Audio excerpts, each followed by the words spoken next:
Assalamualaikum warahmatullahi wabarakatuh.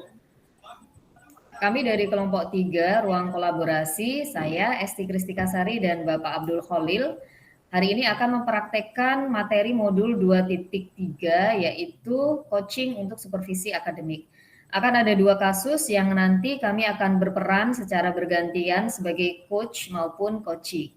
Kasus yang pertama adalah Pak Holil yang merasa kurang percaya diri dengan kemampuan public speakingnya saat mengajar di kelas, sehingga dia berinisiatif untuk bertemu dengan Bu Esti untuk mendapatkan saran dan masukan.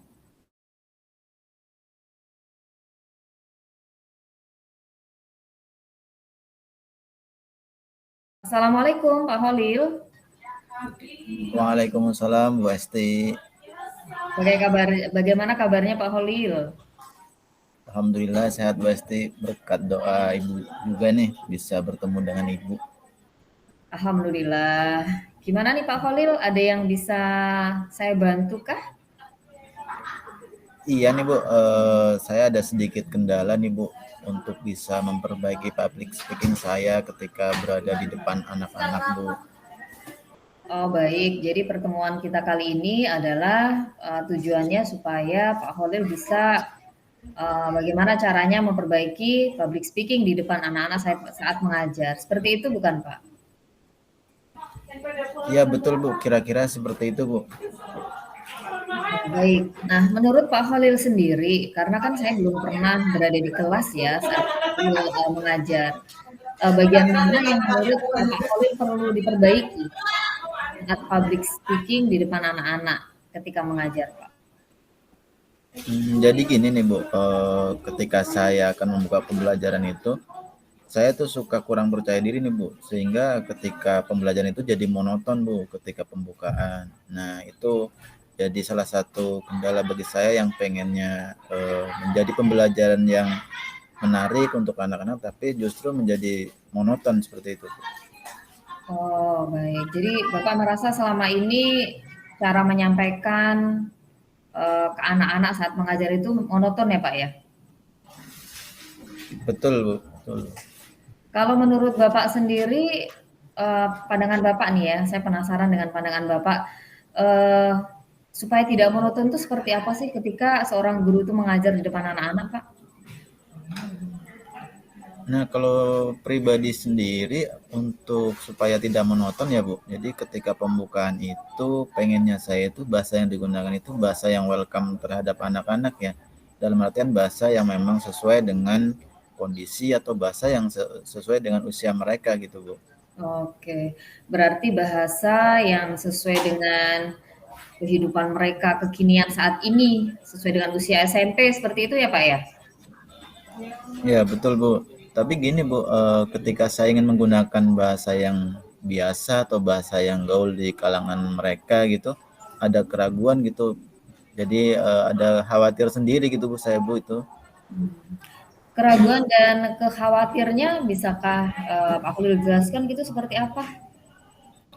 Nah, jadi saya itu berpikir jika saya menggunakan bahasa yang kurang baik, kemudian dilihat oleh rekan guru atau kepsek, saya berpikir bisa menurunkan martabat atau mungkin wibawa saya sendiri gitu Bu di depan anak-anak.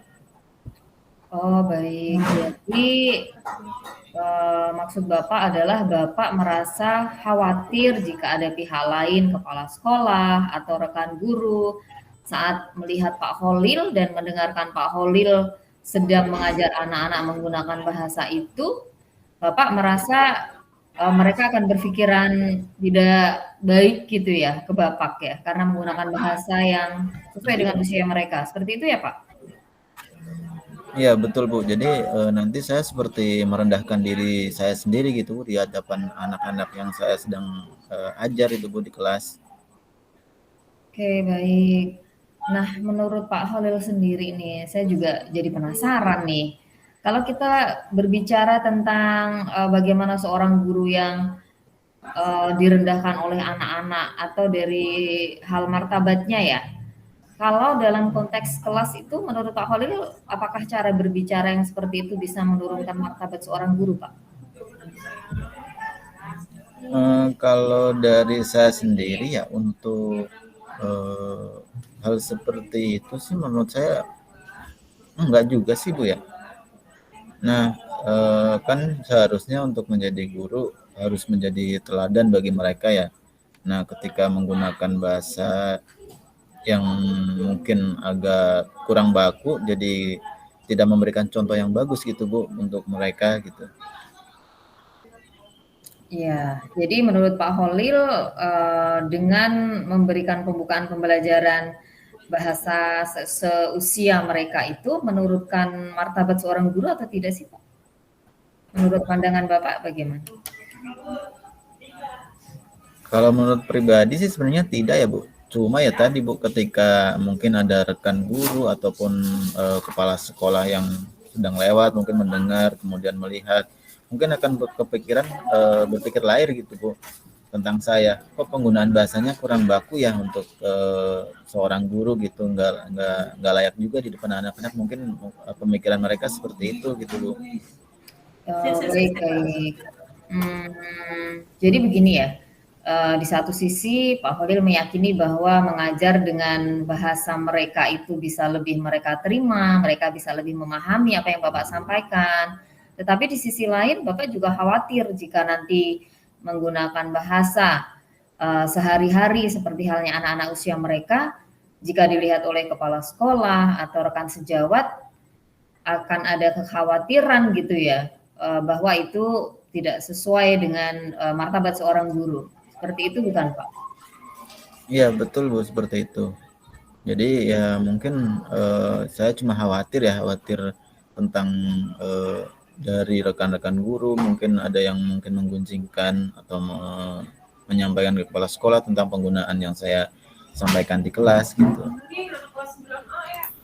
Nah, kalau saya juga jadi penasaran nih ya, karena tadi belum utuh cerita dari Pak Holil.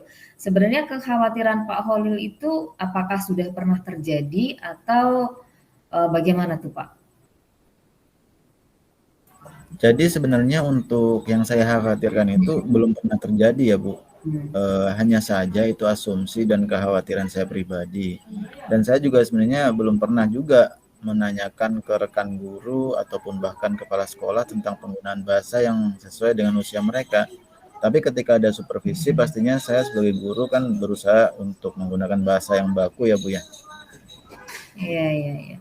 Baik, jadi Pak Holil meyakini ya bahwa memberikan pembelajaran dengan menggunakan bahasa yang mudah dimengerti oleh anak-anak itu berarti memberikan kesempatan kepada mereka untuk bisa lebih memahami. Tapi sisi lain juga ada kekhawatiran. Seperti itu ya Pak ya. Nah, eh, gimana nih rencana Pak Holil tentang hal itu? Kalau dari saya pribadi ya Bu, sebenarnya saya punya rencana seperti ini nih Bu. Daripada saya mengasumsikan kemudian mengkhawatirkan hal-hal yang mungkin belum pernah terjadi pada sebelumnya, saya pengen sharing juga nih Bu dengan rekan guru ataupun kepala sekolah, sehingga ketika nanti supervisi saya bisa menggunakan kata-kata atau bahasa yang seusia anak-anak juga gitu Bu. Jadi bahasanya bisa dimengerti oleh anak-anak itu gitu Bu. Oke, baik. Jadi Pak Holil nanti ingin sharing dengan kepala sekolah dan teman guru tentang itu tadi ya kekhawatiran Pak Holil ya ketika menggunakan bahasa yang sesuai dengan anak-anak gitu ya. Padahal itu sebenarnya untuk bisa bagaimana diterima gitu ya pembelajarannya oleh anak-anak. Seperti itu ya Pak ya. Ya betul Bu. Nah, Jadi mungkin dengan menggunakan bahasa yang seusia mereka itu kemungkinan mungkin dari kemampuan komunikasi saya di depan anak-anak menjadi lebih enjoy gitu Bu, jadi lebih tidak monoton dibandingkan ketika harus menggunakan bahasa yang baku seperti itu Bu. iya, iya, iya. Baik, jadi kapan nih rencana Pak Holil untuk menjalankan itu tadi aksinya? Kalau rencana harus secepatnya mungkin ya Bu, karena mengingat Oh, baik, agenda baik. mengajar saya gitu kan ya, agenda mengajar saya memang lumayan cukup padat, mungkin Iya, dari 1 atau 2 hari ke depan mungkin ya saya akan sharing atau menyampaikan dengan rekan guru bahkan mungkin kepala sekolah itu Bu. iya, iya. Baik. lebih cepat lebih baik ya Pak ya.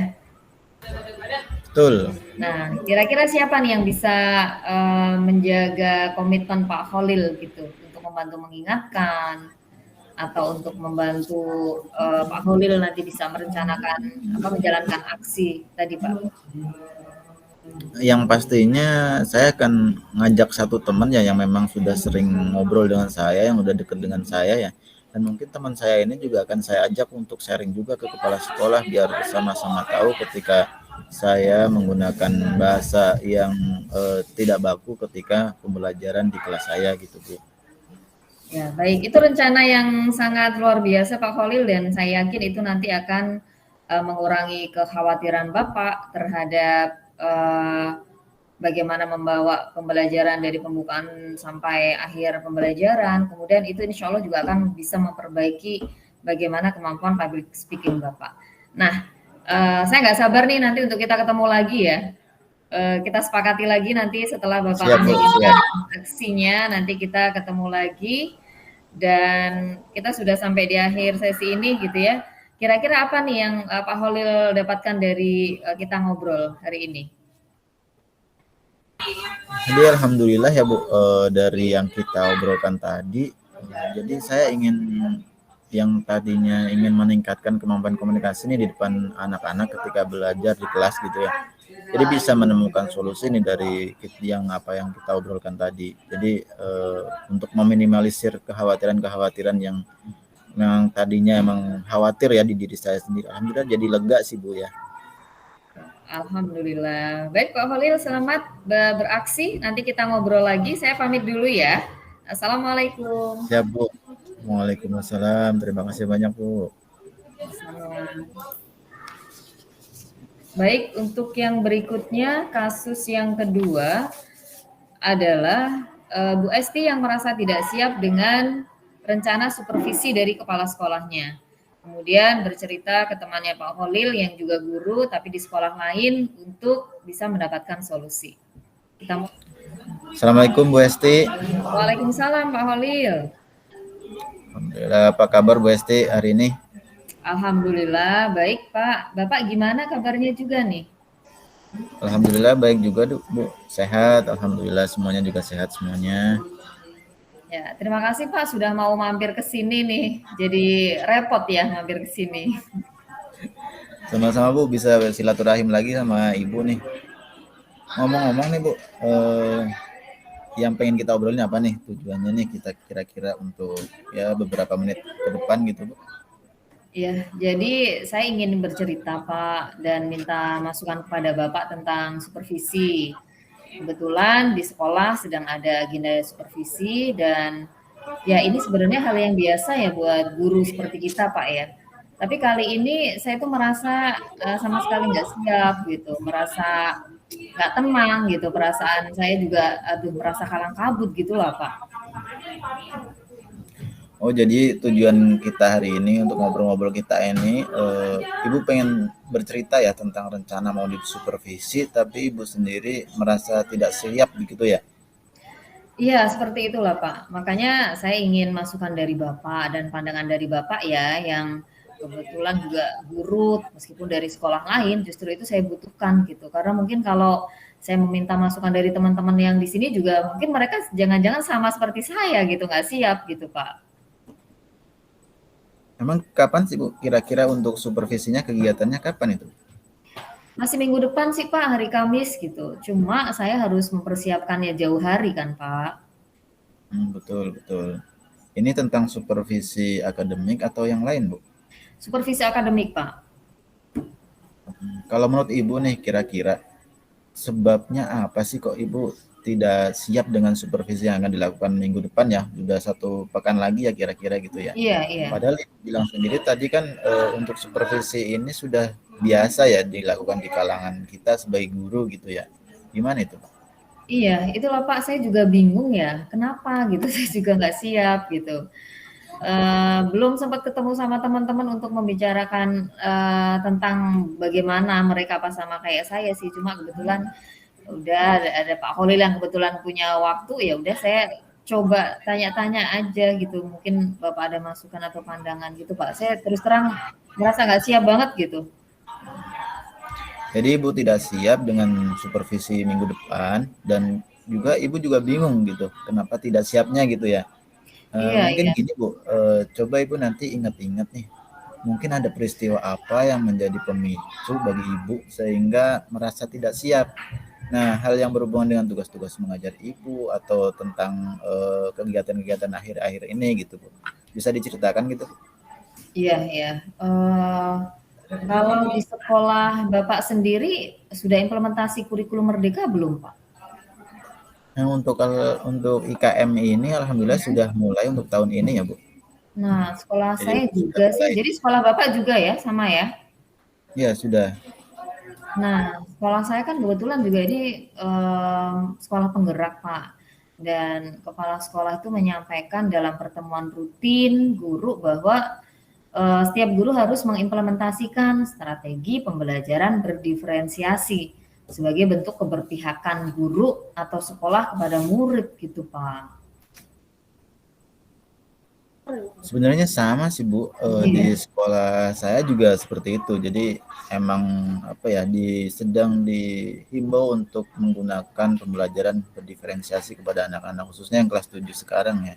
Karena IKM yang dilakukan di sekolah saya kebetulan juga dilakukan di kelas 7-nya sekarang ini gitu. Iya, iya betul Pak.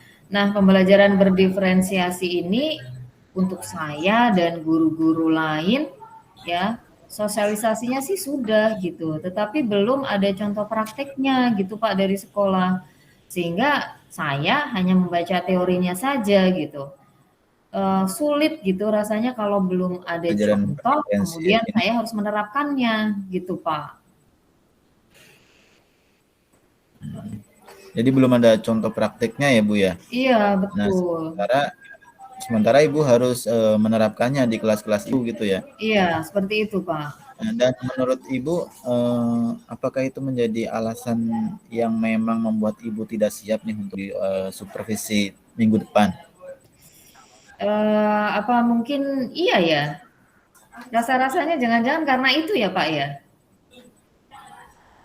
Bisa jadi seperti itu ya Bu ya. Iya, iya, iya. Mungkin gini Bu, bisa diceritakan gini Bu, tentang kesan Ibu nih tentang ketika mendengar pembelajaran berdiferensiasi atau mungkin Ibu punya pengalaman tersendiri nih tentang pembelajaran berdiferensiasi itu.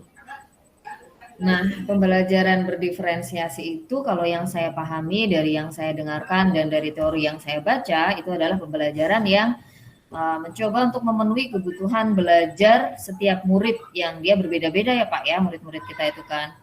Ada 3 strategi di dalamnya, bisa diferensiasi proses belajarnya, konten atau materi belajarnya, kemudian dari produk atau tagihan yang dipilih murid masing-masing sesuai dengan minatnya sebagai bentuk pemahaman mereka terhadap materi belajar yang telah diberikan oleh gurunya. Gitu sih Pak yang saya pahami.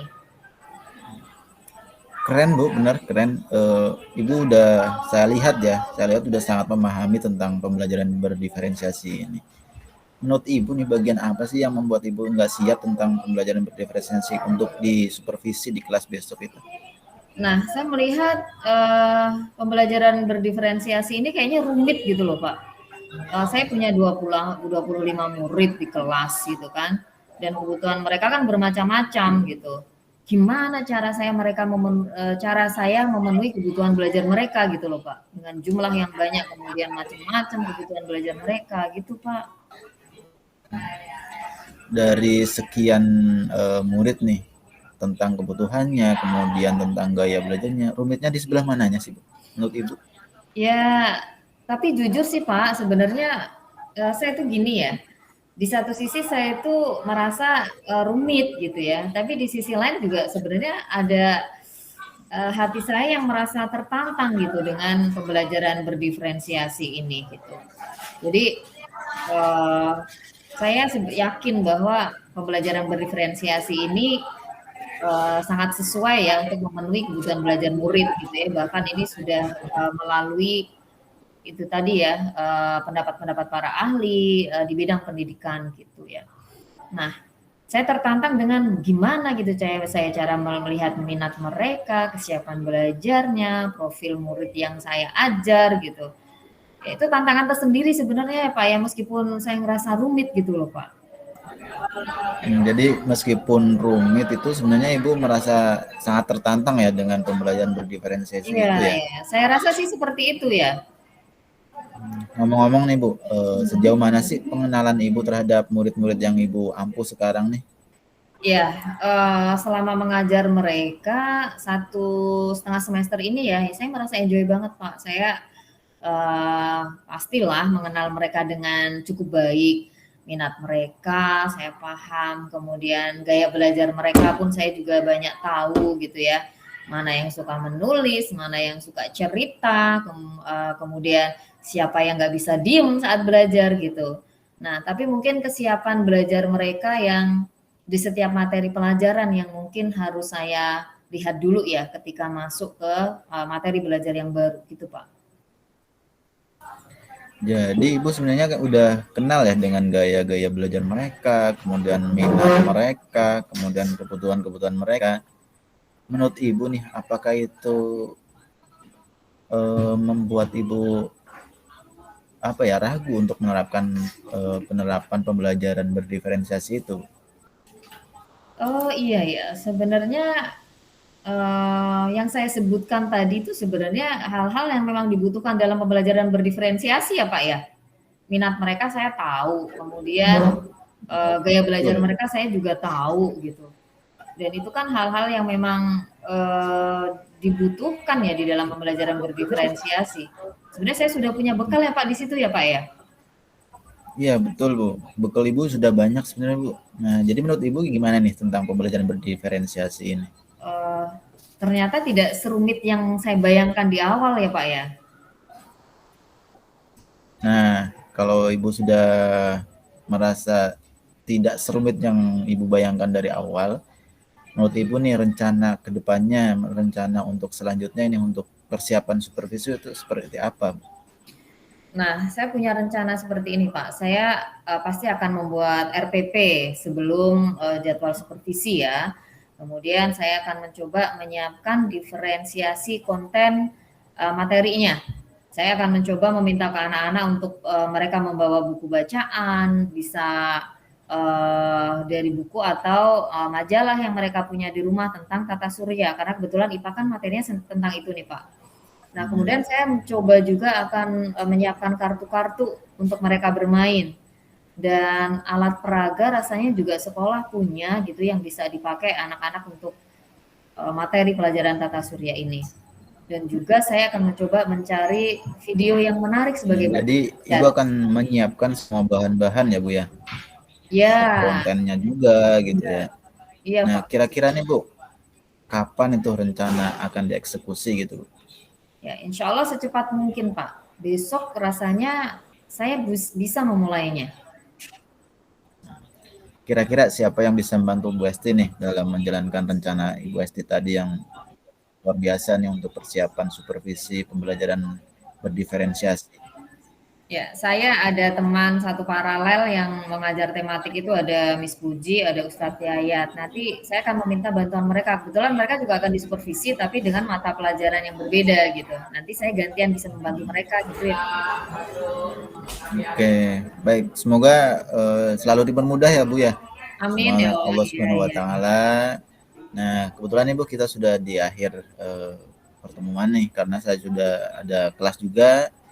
Kira-kira nih apa Bu yang Ibu dapatkan dari obrolan dari 10 menit atau lebih ini yang didapatkan itu? Ya, alhamdulillah saya sangat mendapatkan pencerahan tentang pembelajaran berdiferensiasi ini gitu dari hasil ngobrol saya dengan Bapak.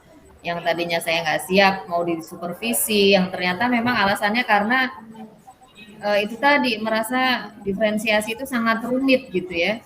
Tapi ternyata saya sudah punya bekal pengenalan terhadap minat murid, karakternya, gaya belajarnya gitu kan. Nah, saya yakin saya sangat siap untuk supervisi Pak sekarang. Terima kasih Pak Holil ya untuk waktunya dan pandangannya yang sangat mencerahkan saya. Sama-sama Ibu. Nah, kira-kira nih Bu, kapan nih kita punya waktu untuk ketemu lagi nih. Pengen dengar ceritanya Ibu nih tentang hasil setelah disupervisi kan, yang tadinya mungkin kurang siap ya atau ragu tentang supervisi ini. Nanti setelah supervisi bisa diceritain ya Bu ya, hasilnya seperti apa, Iya, perasaannya gimana ya. iya, iya. Siap, insya Allah nanti saya kabarin Bapak kalau saya sudah selesai supervisi ya. Tetap doakan saya Pak Oke ya, siap Bu. mudah-mudahan lancar ya. Siap Bu, siap. Ya, Assalamualaikum Pak Holil. Waalaikumsalam warahmatullahi wabarakatuh. Gimana? Alhamdulillahirobbilalamin. Itulah tadi 2 kasus yang kami berperan sebagai coach dan coachee. Semoga keterampilan kami di dalam berperan sebagai coach dan coachee dalam proses coaching ini bisa semakin meningkat dengan banyaknya kami berlatih, sehingga kami bisa menerapkannya di dalam proses pembelajaran bersama murid-murid maupun dengan rekan sejawat di sekolah. Baik, kami akhiri. Assalamualaikum warahmatullahi wabarakatuh.